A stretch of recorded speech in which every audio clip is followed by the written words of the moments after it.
So, why is entomological evidence important?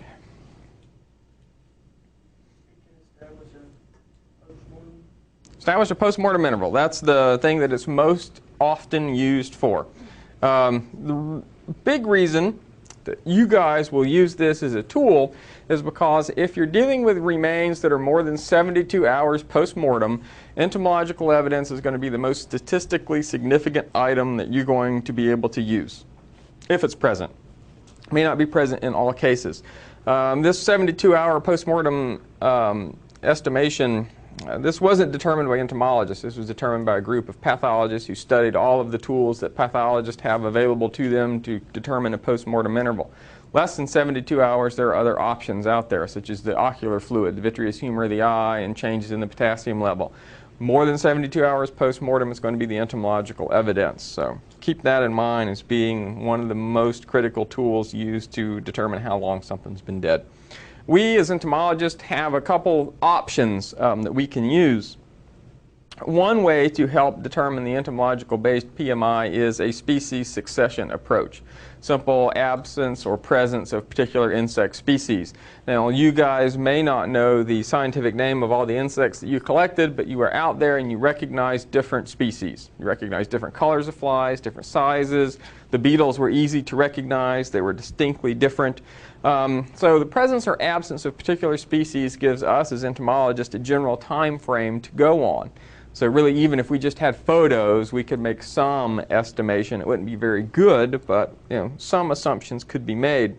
The species succession method is best in tropical environments. The environment doesn't change throughout the year much. It certainly doesn't change much from day to day. So the same climate conditions, same thing every day. The insects are prompted to do the same thing. So are you guys in a tropical environment here? No. Your weather patterns change, are often unpredictable. Your seasons can be quite different. You may have an early cold spell. So species succession doesn't work too well for you guys. In addition to the species succession, the stage of the insect life cycle is important to the entomologist. Just making the determination from within one particular species, after it's been identified, what life stages are you dealing with. I think that all of you should have seen most of the life stages of the blowfly. Everyone saw eggs, correct? And you saw different sizes of larvae for the instars. I saw some migrating maggots, and a few of you actually found puparia out there. So stage of the life cycle, very important to remember what these look like. So the duration of a stage of the life cycle is another thing that we as entomologists can turn to help give you post-mortem interval estimations. So it's stage duration. And those are the visual images of the life stages that you should remember and be prepared to collect. So within the larva, we said that the larva will go through 3 different stages. And the mature larva is called the third instar. Well, if you stand the maggot on his head and look at his posterior, you notice these 2 structures right here. So anyone know what this would be if you're looking at the posterior end of the maggot? What?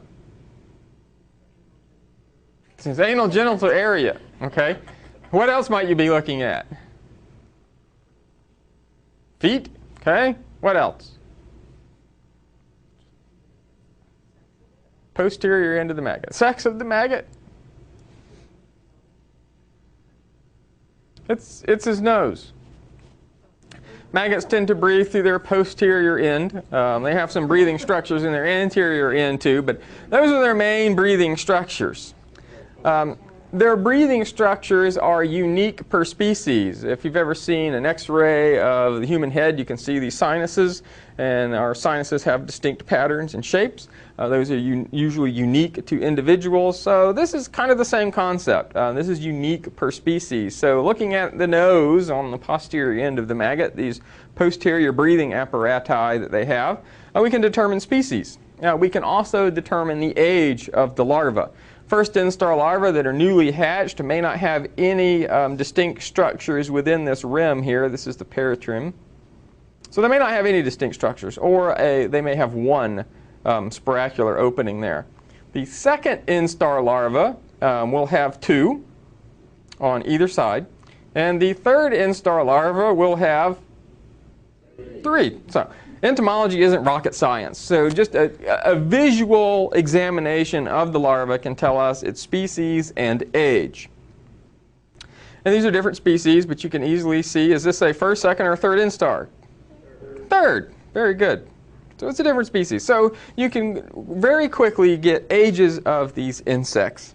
So there's different things that we can use. Once you've determined the species, you know the stage, you know you're dealing with the first, second, or third instar. The rate of development is one thing that we wonder about. And one of the gauges of the rate of development would be the length of the maggot. You can get some rough estimations of age from maggot length. Some people use girth of the maggot. You can use dry weight of the maggot. And generally, the larger the maggot, the older it is. So that said, which of these maggots is oldest? The bottom one, right? Because it just said generally the larger they are, the older they are. These maggots are exactly the same age, down to the hour. So what results in the size difference? Different species, okay? They are the same species. Amount of food, okay? Each of them has been allowed to feed to their heart's content. Climate, temperature. That's the only difference that these little maggots have experienced since mother deposited them as an egg. It's temperature. This guy was held at 65 degrees Fahrenheit for 72 hours. This guy was held at 95 degrees Fahrenheit for 72 hours. So that's why you guys have to spend so much time doing a temperature reading at the scene. Because if we don't know the temperature, there really is no way to determine how old these are. Chronological age doesn't mean a whole lot to these insects. It's chronological age only when compared with temperature. Size of the crop is another thing that we can use. Most of you guys notice the darkened crops in the anterior end of the maggot. The crop grows in direct proportion to the length of the maggot while they're feeding. After they leave the body and start to shrink, there's a disproportionate size between the maggot and the crop. And that can be used to determine age as well. The crop is relatively easy to see. It's easy to measure. Don't forget that can be your alternate source for DNA, and the entire maggot can be an alternate source for toxicology if you need a tox screen. Maggots do not create frass. Beetles will create frass, and sometimes frass happens.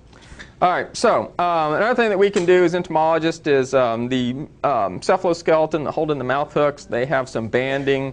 We can use these light dark bands to determine age. That's mostly in tropical species. And the other thing that we're starting to do, which has been a project that's been ongoing, is trying to validate the accumulated degree methodology. And the only reason I mention it to you is because when you work with an entomologist and you receive a report back, you should see these words somewhere in that report. And if the entomologist really isn't using what's called our accumulated degree theory to age the larva, you should probably seek another consult on entomology. At least right now, this is the accepted way to be able to age. And it's theory. It basically means that as your temperature increases, the developmental rate also increases. And we assume that it's a linear relationship, but that's, of course, greatly simplified. But what the buzzwords that you should keep in mind is some sort of an accumulated degree theory that your entomologist should be using to determine the age of your insects. Computer modeling that we can use now is based on accumulated degree methods. I'll just breeze through this real quick. The National Institute of Justice is developing a model, and they've been doing it for a number of years now, and there's still students working on it. It's eventually going to be validated and released to you as law enforcement. It'll be a free product on a DVD. You can pop it into a desktop computer, run it, and it would give you a prediction of larval age. And so it takes into a number of things. It takes into the development rate of the particular species. It takes into a mortality rate. It takes into account weather data. The weather data can be inputted from a spreadsheet. And basically it results with a prediction. The blue line is the prediction of egg hatch that's going to happen on a cadaver, and the dots are what was actually observed on a cadaver. So its predictive ability is fairly accurate. Again, the peaks are what actually happens, and the blue line is the prediction. And as you can see, over time, the general attractiveness of a cadaver is going to diminish, and flies become less and less interested in it.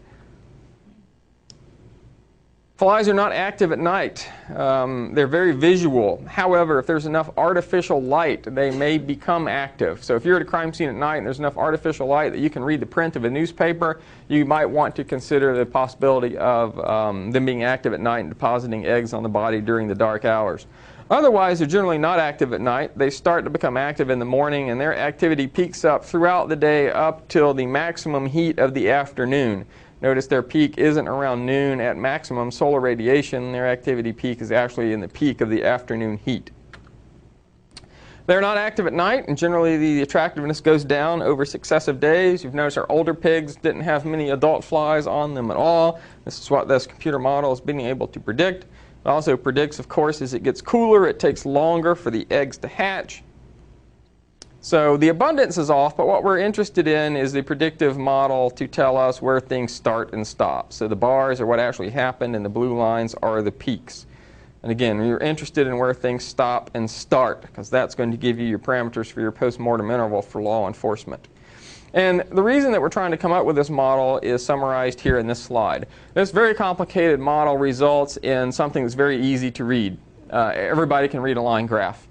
Something that you can easily print out, you can show it to people that you work with, you can present it to a jury. And this is a case that was with the Florida Department of Law Enforcement. Their crime scene techs actually spent a number of days at a scene and collected about all the larvae they could find. It was a huge sample population from one case. So we decided to make use of that. We had some graduate students sort through the samples that were collected, and they identified pretty much an equal population of the second instar and third instar larvae from that case. Now, generally, the way we would normally try to come up with a post-mortem interval, those equal populations wouldn't mean a whole lot to the entomologist, but we ran it through the computer model, and the computer model told us that the only time that we're going to have about a 50-50 mix of these two populations is right at about 155 hours post-mortem, give or take a few hours. And when the case actually went through the court system, turns out the actual post-mortem interval was right at about 160 hours. So it works, and they're trying to validate the model now for multiple species. So you may be seeing that in the near future as a tool that the NIJ produces for you guys in law enforcement to use. So here's why we try to utilize entomological evidence, and here's why we put so much time into trying to document the temperatures and age the insects.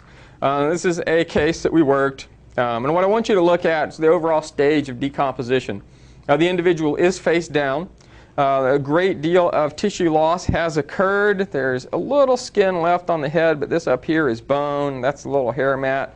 The arms have been lost due to decomposition, and the hands are skeletalized.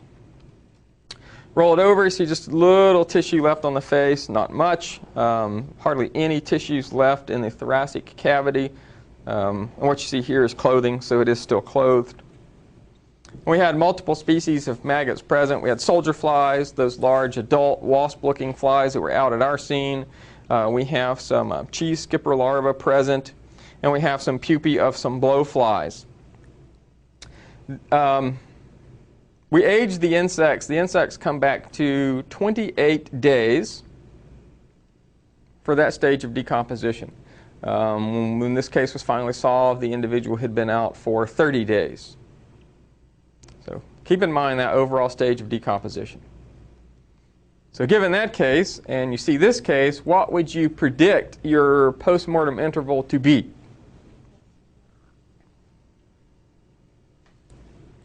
Very little skeletalization. The head is clean. The neck block has been skeletalized, and that's where the insect activity ceased. The skin is still intact. You have some lividity, but you can still see there's some heme in the skin. So how many people say less than 5 days? 1, 2.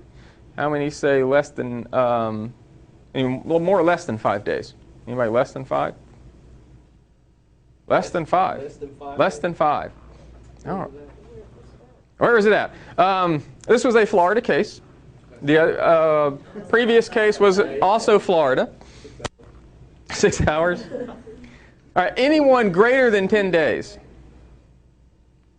Nobody takes greater than 10 days? In Florida? Indoor or outdoor? Outdoor. Summer or winter? Ah, there you go. There's the question to ask. Summer or winter? This was a early February case for us in Florida, one of our very frigid Florida winters. 30? Somebody say 30? Who said 30? 30 days. So this case is actually a couple days older than the previous case, although most of the soft tissue is still present. So the main difference would be the temperature. And the insects aged back to, I think, like 35 days. Hands are still intact.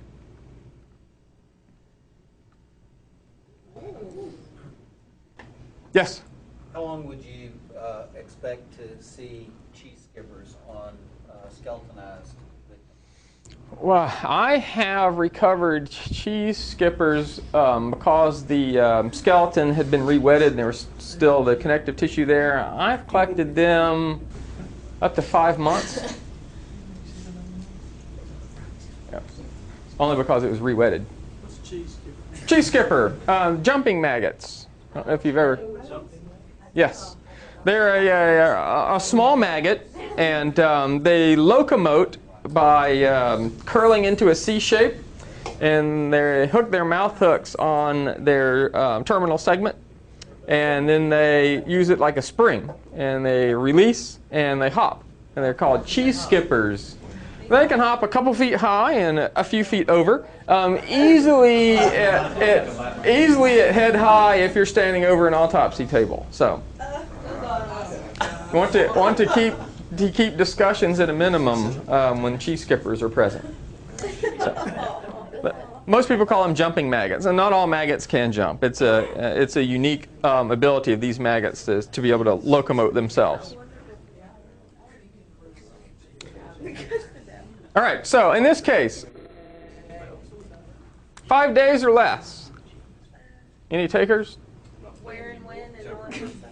I can't win. This is another Florida case. This one is late February. Indoor or Outdoor. very frigid? Anybody say less than 5? Less than 10? Less than 20? Between 20 and 10? 9 days? Anybody say greater than 30? This was 20 days. So this is actually the shortest post-mortem interval that we have, and it's the most tissue still on the body. And this is actually dried out a good bit. It's started to mummify. The tongue is somewhat leatherified. It's still present. And you have pupae there. You see all the pupae. So, the point is, all of these cases have about the same post-mortem interval, and you've gone from mummified remains to almost fully fleshed remains with a little tissue to complete decomposition. So, decomposition itself isn't a gauge of time. It can happen very quickly, it can happen very slowly. The pig that we had out that had the slight trauma in the flank, we filmed it at 4:30 one day. 24 hours later, it was almost a dry skeleton. So you've got to use some other type of a rate-dependent process to be able to gauge this decomposition. And entomology is just one of the tools that you can turn to help you figure it out. So there really are no rules of thumb with decomposition. It's an artifact of the environment, it's an artifact of temperature, it's the artifact of the number of vertebrate and invertebrate scavengers present. So you should always collect your entomological evidence. If you use it, great. If you don't use it, you can always discard it later, but if you don't collect it, you're not going to be able to use it at all. It's very difficult for us to go back to the scene and try to put that together. We can always return to the scene and collect some extra specimens, but as you can see, it's most important to collect it while it is still an undisturbed system. Now, one thing that we have been talking about all week is the fact that these insects will eventually disperse from the body and get out into the environment. If it's indoors, they'll get along baseboards, under carpet, under things. So things have to be moved to find them. There are a couple species that you have here, and it's particularly common during your spring and fall, that will not migrate away from the body. They pupate on the body, and this is what they tend to look like. The larva will secrete a frothy substance which eventually hardens and will cement the pupa to whatever substrate it's on. So very characteristic. They're still repelled by light. They still like to seek shelter. And this individual was clothed, and at the scene they did not appear to have any pupae left on their body. But the medical examiner removed the jacket of the individual, and you can easily see the pupal cases and pupa that are still attached to the remains. So at this point in time, you really can't pick those off. They're cemented on too tight. So you would need permission from the medical examiner to actually remove the clothing too. So you need to cut some of that off. And this is a sweater. Looking at the sweater from the outside, it looked actually relatively clean. And then when the medical examiner took the sweater off, turned it inside out, it was literally lined with casings of these flies. So they had to excise some of the fabric to be able to preserve some of the pupa cases. Now we've also talked about how these cases will remain in the environment for a long time, years. It's easy to tell whether the adult fly is still in or not. It should be rounded on either end. And you can see that squared off. That adult fly is gone. So these are basically look like open barrels. And we can still use those. But if you see any that's round on both ends, the adult is still in. But these should be collected whenever you see them, because we can always, as entomologists, obtain some more information from those. And they'll remain in the environment for years, still do toxicology on them years later.